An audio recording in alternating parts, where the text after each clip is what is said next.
Matrix is everywhere. It is all around us. Even now, in this very room.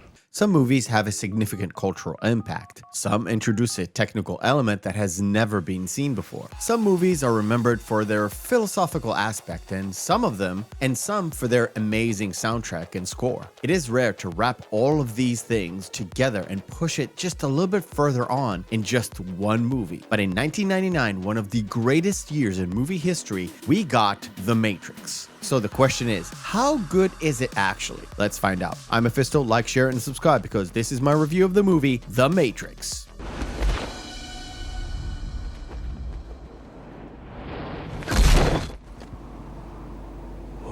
The origins of working on The Matrix started back when the Wachowskis were working on the movie Assassins with Stallone and Banderas. To actually sell the script and the vision, the Wachowskis had a 600-page storyboard drawn by comic book artists to convince the brass to greenlit this movie. Once Joel Silver was tagged along to produce it, the studio gave it the go-ahead. You have to understand, The Matrix and the philosophy that came attached to it was something that was never really seen before on film, unless you watched the 1998 Dark City movie, which is basically the same story but had a different vision to it. But more on that on a different video. Morpheus. Yes, I've been looking for you, Neo. The story of The Matrix begins with police officers and agents cornering a fugitive woman in a building, but she miraculously gets away. Then the story focuses on Thomas Anderson, better known online as the hacker Neo, who receives a weird message through his computer. Neo brushes those off as a dream after a customer knocks on his door. Neo gets convinced on hanging around with this guy in a club where he meets Trinity, who seemingly knows exactly what Neo is looking for, to know what the Matrix is. You know the question, just as I did. What is the Matrix? This seems to trigger Neo, and even though he got tagged by agents, he accepts Trinity's offer and meets Morpheus. And then he faces a critical choice. This is your last chance. After this, there is no turning back. After making that choice, Neo wakes up in a strange new world, where he discovers that the world he knew before was nothing but an illusion, a mask in front of his face in order to serve a unique purpose. Morpheus is convinced that Neo is not your typical guy. He is convinced that the Matrix has a built-in anomaly, which creates within it a unique individual that can alter and change the Matrix and bring it down to free the people serving it. So you're here to save the world. What do you say to something like that? This causes a chain reaction that ultimately puts Neo in a position where he needs to make a different choice. But will he make the right one? How about I give you the finger and you give me my phone call?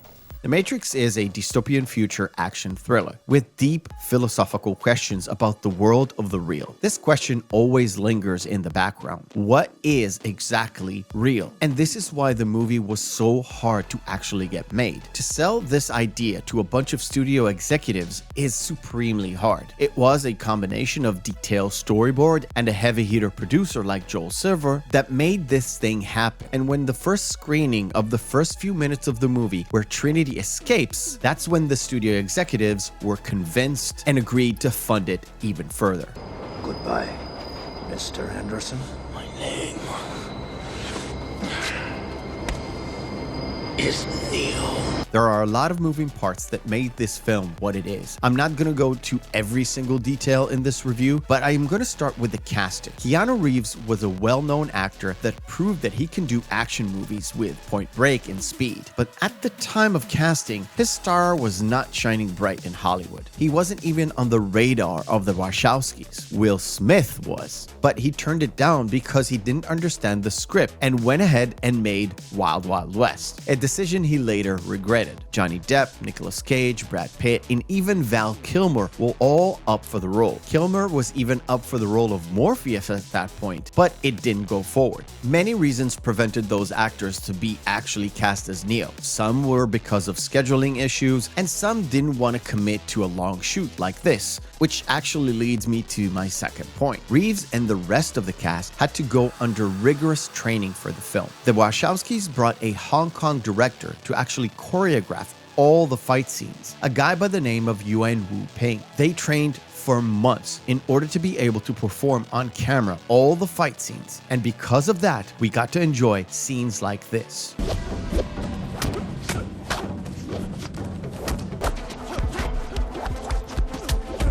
Along with the training, the actors were required to read simulacra and simulation in order for them to explain what the Matrix is in interviews. It was important for the directors for their main actors to understand and explain both the visuals and the philosophy because it would be authentic on screen and off screen.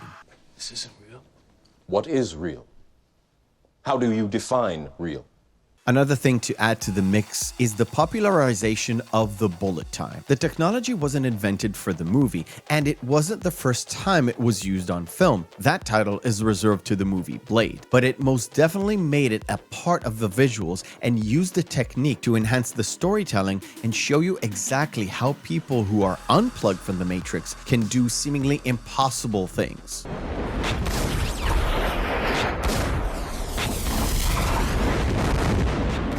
It was so popular, it was used not only in other action films, but in parodies and even in animated films.